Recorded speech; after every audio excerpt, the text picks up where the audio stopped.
Hello students, learn BST channel में आप सबका स्वागत और अभिनंदन है। पिछली वीडियो में हमने सहकारी संगठनों के बारे में पढ़ा था। आज हम पढ़ेंगे संयुक्त पूंजी कंपनी। कंपनी क्या है?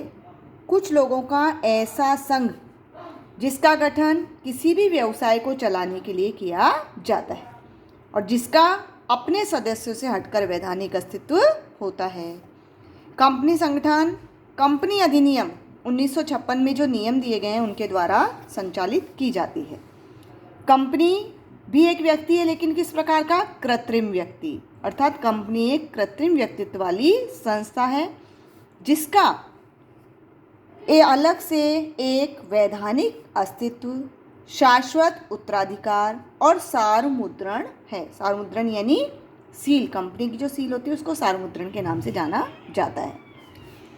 नया जो कंपनी अधिनियम है वो कंपनी अधिनियम 2013, जिसके तहत कंपनी संगठन संचालित किया जाता है। कंपनी अधिनियम 2013 की धारा 2(20) के अंतर्गत कंपनी की जो परिभाषा दी गई है वह है कि उन कंपनियों से, कंपनी से आशय उन कंपनियों से जिनका समामेलन कंपनी अधिनियम 2013 जो कि नया कंपनी अधिनियम बना है या इससे पूर्व जो कंपनी अधिनियम 1956 था या उससे पूर्व उस किसी भी अधिनियम के तहत हुआ है। कंपनी में स्थापना के लिए अंशों के द्वारा इसकी स्थापना की जाती है। तो अंशधारक होते हैं कंपनी के स्वामी या मालिक, जबकि निदेशक मंडल के जो सदस्य हैं वो प्रमुख प्रबंधकर्ता होते हैं जिन्हें अंशधारक नियुक्त करते हैं या चुनते हैं। साधारणतः कंपनी के स्वामियों का यानी कंपनी के जो स्वामी अर्थात अंशधारी, उनका व्यवसाय पर प्रत्यक्ष नहीं बल्कि परोक्ष रूप से नियंत्रण होता है। यानी वह उसके कार्यों में भाग नहीं लेते हैं, ठीक है, केवल पूंजी लगाते हैं।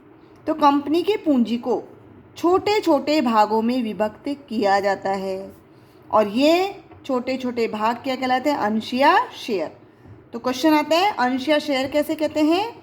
कंपनी की पूंजी छोटे छोटे भागों में विभक्त की जाती है और इन छोटे छोटे भागों को हम अंश कहते हैं या शेयर कहते हैं, जिन्हें एक अंशधारक यानी शेयर होल्डर किसी दूसरे व्यक्ति को बिना किसी दबाव के अर्थात स्वतंत्रता पूर्वक आसानी से हस्तांतरित कर सकता है।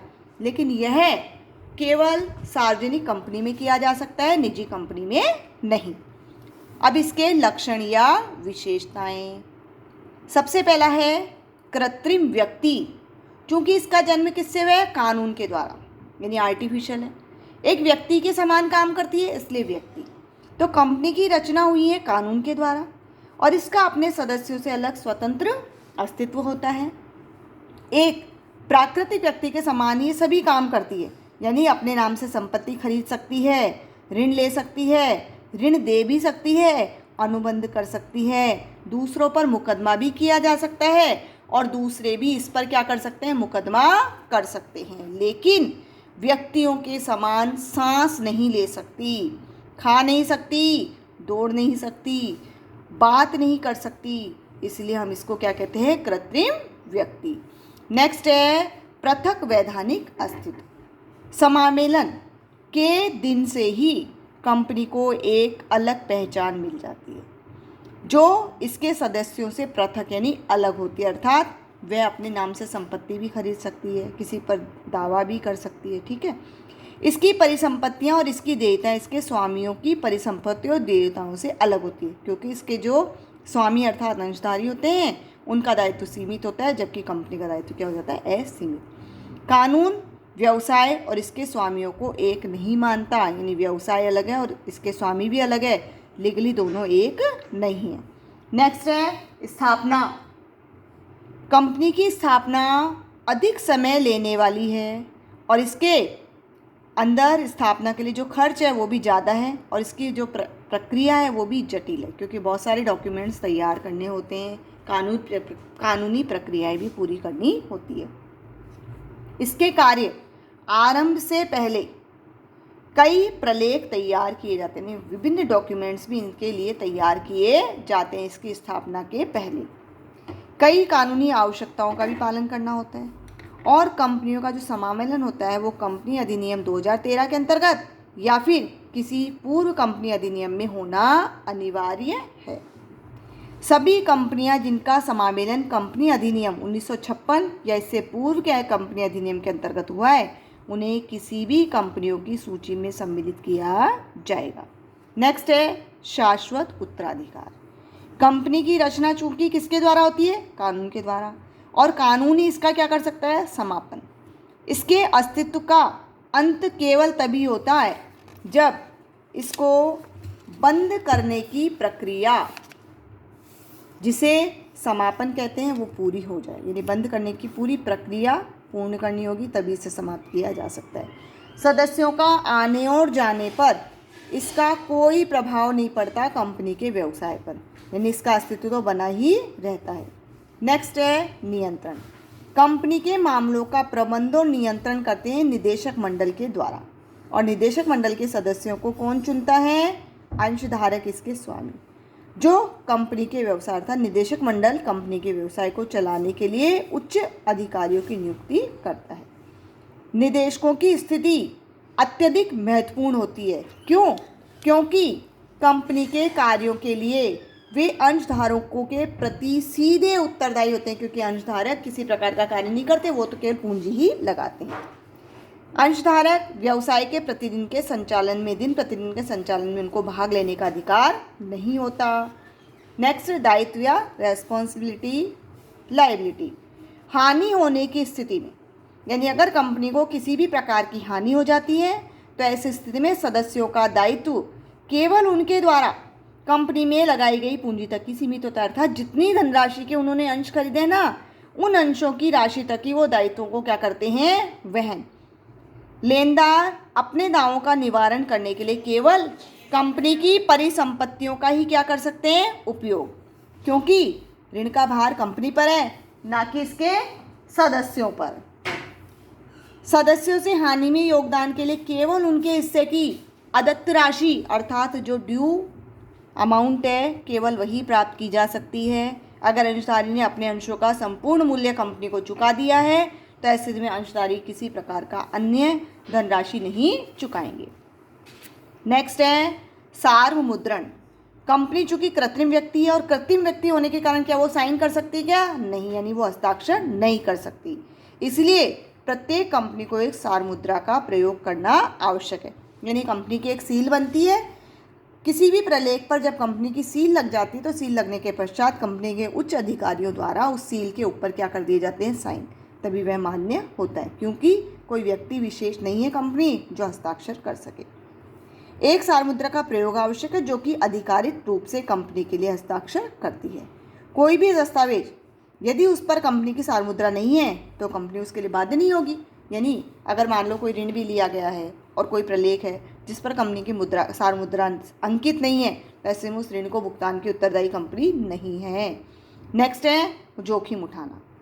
कंपनी में हानि के जोखिम को सभी अंशधारक वहन करते हैं, न कि एक, यानी उस जोखिम को सभी लोग मिलकर बांटते हैं, ना कि एक या कुछ व्यक्ति जैसे एकल स्वामित्व में और साझेदारी में होता है। एकल स्वामित्व में अकेला स्वामी ही उठाता है, साझेदारी में वो सभी साझेदार, लेकिन यहाँ पर सभी अंशधारी। वित्तीय कठिनाई होती है तो ऐसे समय में सभी अंशधारियों को कंपनी की पूंजी में अपने अपने हिस्से की सीमा तक ऋण में योगदान देना होता है, और हानि की जोखिम को बड़ी संख्या में जो अंशधारी हैं उन अंशधारियों में बांट दिया जाता है। कंपनी के गुण या लाभ। नंबर 1, सीमित दायित्व।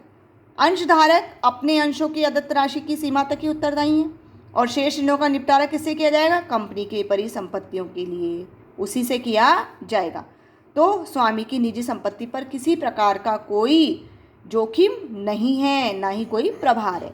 नेक्स्ट है हितों का हस्तांतरण। स्वामित्व के हस्तांतरण में सरलता, यानी कोई भी अपने अंशों को अर्थात अंशधारी कोई भी अपने अंशों को किसी को भी हस्तांतरित कर सकता है, बेच सकता है, खरीद सकता है। ये कंपनी निवेश में अतिरिक्त लाभ है, क्योंकि एक सार्वजनिक कंपनी के अंशों को बाजार में बेचा जा सकता है। आपने सुना होगा मार्केट में शेयर्स खरीदे और बेचे जाते हैं, और आपने देखा भी होगा कि टीवी के भी विभिन्न चैनलों के माध्यम से शेयर्स के मूल्य बताए जाते हैं, जिनको देख करके जिनके पास भी वो शेयर्स है वो आसानी से खरीद और बेच सकते हैं। आवश्यकता पड़ने पर इन्हें आसानी से रोकड़ में भी बदला जा सकता है, अर्थात बेचा तो रोकड़ में बदल लिया। इससे निवेश में बाधा भी नहीं आती, क्योंकि आसानी से जब चाहे इनको खरीदा जा सकता है और कहीं भी बेचा जा सकता है। और निवेश की दृष्टि से भी कंपनी एक आकर्षक माध्यम बन जाता है। नेक्स्ट है स्थायी अस्तित्व। कंपनी का अपने सदस्यों से अलग अस्तित्व, अर्थात सदस्यों के आने और जाने का इस पर कोई प्रभाव नहीं पड़ता। चाहे सदस्य की मृत्यु हो जाए, सदस्य यानी इसका अंशधारी, चाहे अंशधारी की मृत्यु हो जाए, अवकाश ग्रहण कर ले, वो त्याग पत्र दे दे, दिवालिया हो जाए या पागल हो जाए, इस सब का उसका कोई प्रभाव नहीं पड़ता। नेक्स्ट है विस्तार की संभावना।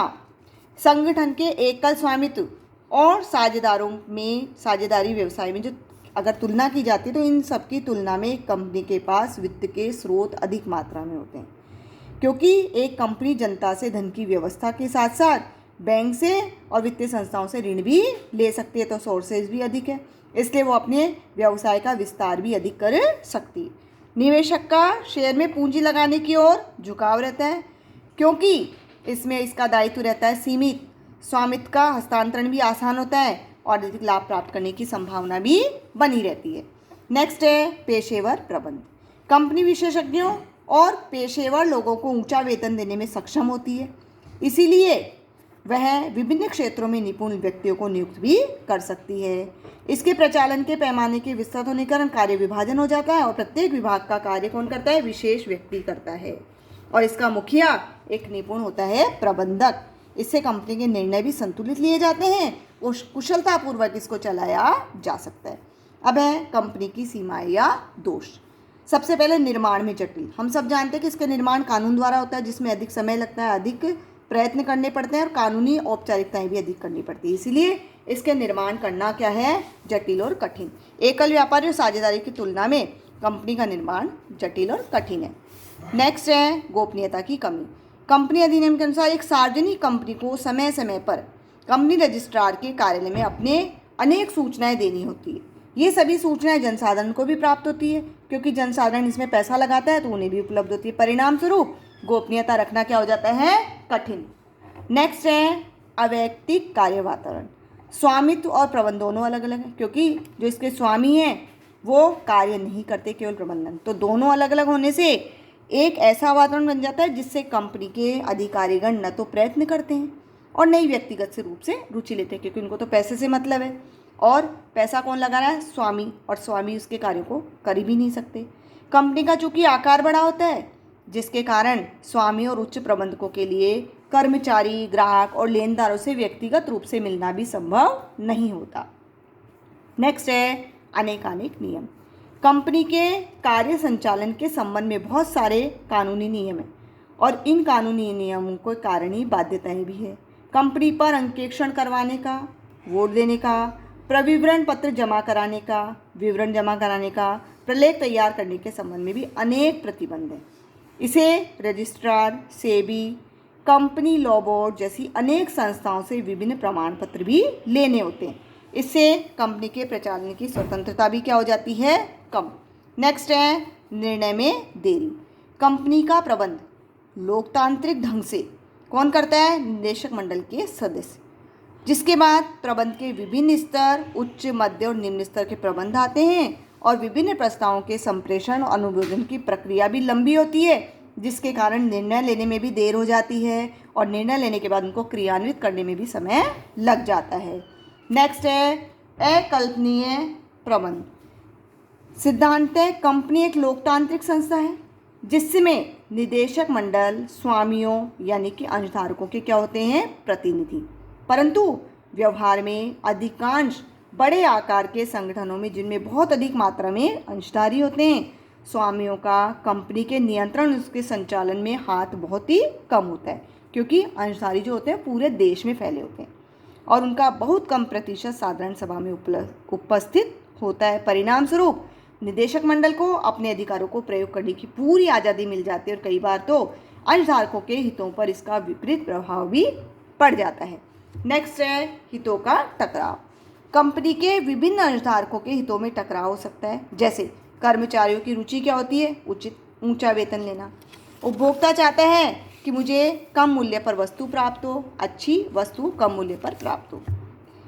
इसीलिए अंशधारी क्या चाहते हैं कि उन्हें ऊंची दर से लाभांश मिले और अंशों का मूल्य भी बढ़े। इस प्रकार के आपस में उनके हितों को क्या होता है, टकराते हैं, जिसके कारण संतुष्ट करना कंपनी के प्रबंध में अक्सर समस्याओं को जन्म दे देता है। ओके स्टूडेंट्स, अभी तो केवल हमने पढ़ा है कंपनी क्या है, कंपनी के गुण, कंपनी की विशेषताएं, कंपनी के दोष।